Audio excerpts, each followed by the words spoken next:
கிருஷ்ணகிரியில் கனமழையால் சேதமடைந்த 153 வீடுகள், 15,000 கால்நடைகள் மற்றும் நீரில் மூழ்கி சேதமடைந்த நெற்பயிர்களை வீட்டு வசதி மற்றும் நகர்ப்புற மேம்பாட்டுத்துறை அமைச்சர் முத்துசாமி நேரில் ஆய்வு செய்தார். இதுகுறித்த கூடுதல் தகவல்களை நமது செய்தியாளர் திலோகச்சந்தர் வழங்க கேட்கலாம். தொடர்பான விவரங்களை பதிவு பண்ணுங்க.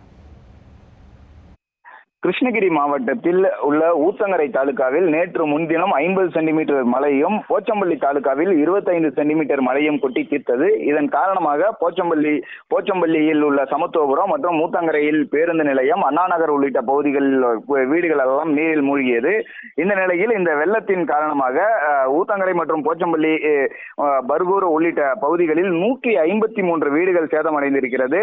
மேலும் 17 ஆடுகள் மற்றும் 15,021 கோழிகள் இந்த வெள்ள பாதிப்பில் சிக்கி உயிரிழந்திருக்கிறது. இந்த வெள்ள பாதிப்புகள் குறித்து தற்பொழுது அமைச்சர் நேரில் சென்று ஆய்வு மேற்கொண்டு வருகிறார். குறிப்பாக வீட்டு வசதி மற்றும் நகர்ப்புற மேம்பாட்டுத்துறை அமைச்சர் முத்துசாமி, மாவட்ட ஆட்சியர் சரையு, பாராளுமன்ற உறுப்பினர் கோபிநாத் மற்றும் சட்டமன்ற உறுப்பினர்கள் பிரகாஷ், மதியழகன் உள்ளிட்டோர் சம்பவ இடத்துல நேரில் ஆய்வு செய்யறாங்க. குறிப்பாக பெனுகொண்டாபுரம் ஏரி, கலர்பதி, மாதம்பதி உள்ளிட்ட பல்வேறு இடங்கள்ல நேரில் சென்று அங்கு ஏற்பட்டுள்ள வெள்ள பாதிப்புகளை எல்லாம் ஆய்வு செய்து அங்குள்ள மக்களிடம் குறைகளை எல்லாம் கேட்டு வருகிறார்கள்.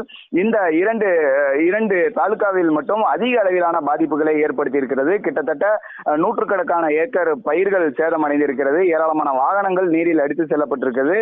அது மட்டும் இல்லாமல் 153 வீடுகள் சேதமடைந்திருக்கிறது. அதுல 17 வீடுகள் முற்றிலுமாக இடிந்து விழுந்திருக்கிறது.